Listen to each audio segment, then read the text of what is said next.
So tomorrow we're going to learn some rules that have the words geometric mean in it. And whatever is the geometric mean is going to go across from each other on a proportion. And we already know how to do proportions. So in this case, they want us to find the geometric mean, so we don't know it.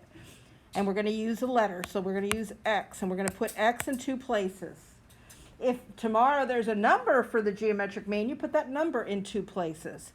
And then you put the other two numbers in the other two places. Everybody understand that? You have to put the x's across from each other. And so this is going to be, when you cross multiply, x squared equals 24. And all of them are going to look like this.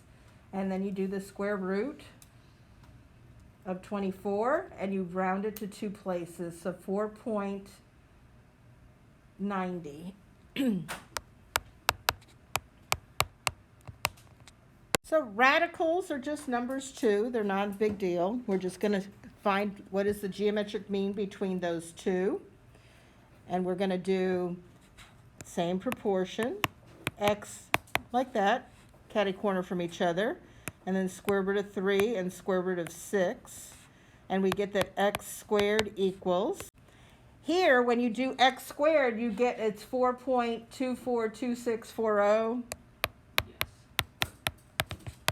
But the x is not alone, so you need to square root both sides, and you get that plain x equals 2.06.